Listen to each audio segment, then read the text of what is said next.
टोंक जिले के समरावता में 13 नवंबर को उपचुनाव के दौरान हुए थप्पड़ कांड को लेकर और बाद में जो वहां आगजनी और हिंसा हुई उसको लेकर नरेश मीणा और अन्य जो उनके साथ आरोपी थे वो जेल में बंद थे।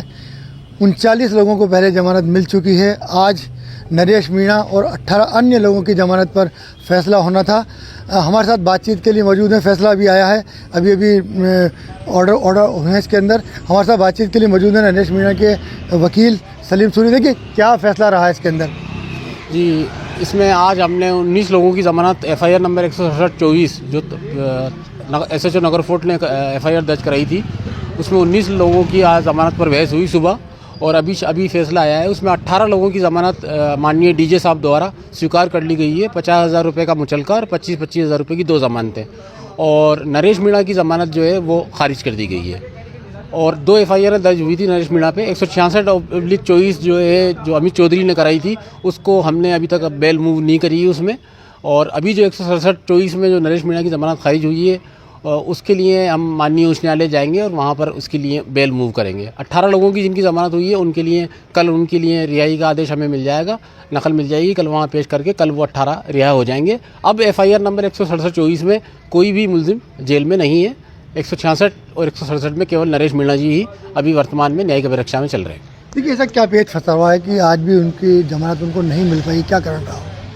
देखिए, नरेश मीणा जी पर ऐसा बताया जाता है पुलिस द्वारा कि पूर्व का भी कोई 23-24 मुकदमों का आपराधिक रिकॉर्ड रहा है, लेकिन जज साहब ने इस बात को तो नहीं माना है कि साहब ये आपराधिक रिकॉर्ड के कारण ज़मानत खारिज की जाए किसी की, क्योंकि अभी जो जिन लोगों का 18 लोगों को ज़मानत दी गई है उन पे भी आपराधिक मुकदमे, किसी पे 10 थे, किसी पे 5 थे, पर उन सबको ज़मानत दी गई है। लेकिन उन्होंने ये लिखा है कि साहब जो उस दिन 13 नवंबर को उपचुनाव के दौरान जो भी आगजनी हुई, घटनाक्रम हुआ, उसका पुलिस के अकॉर्डिंग जो मुख्य अभियुक्त रहा है, वो ये नरेश मीणा प्रतीत होता है। हमारा ये कहना था कि नरेश मीणा को बिल्कुल इस मामले में झूठा फंसाया गया है, क्योंकि नरेश मीणा शांतिपूर्वक जो है 200 मीटर दूर गांव वालों के लिए धरने पर बैठा हुआ था, और ना तो उसने कोई आगजनी करी, ना किसी पुलिसकर्मी के साथ कोई मारपीट करी। केवल पुलिस द्वारा उसको झूठा फंसाने के लिए इस क्रम में मुख्य अभियुक्त बनाया गया है। लेकिन नरेश मीणा बिल्कुल निर्दोष है, उसका इस प्रकरण से किसी प्रकार का कोई लेना देना नहीं है। देखिए जिला सत्र न्यायाधीश ने जो फैसला सुना उसमें कोई खास बात भी उन्होंने कोई इंगित करी है?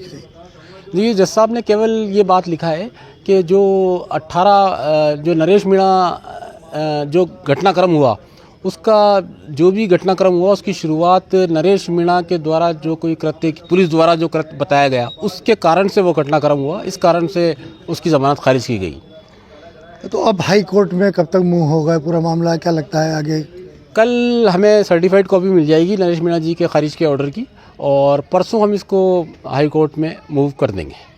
तो ये थे नरेश मीणा और अन्य आरोपियों के वकील सलीम सूरी। इनका कहना था कि 18 लोगों को जमानत मिली है, लेकिन नरेश मीणा को जमानत नहीं मिली है, क्योंकि उनका मानना है कि इस घटना जो न्यायाधीश उनका मानना था कि इस घटना की जो शुरुआत है वो नरेश मीणा के जरिए हुई या उनके द्वारा की गई।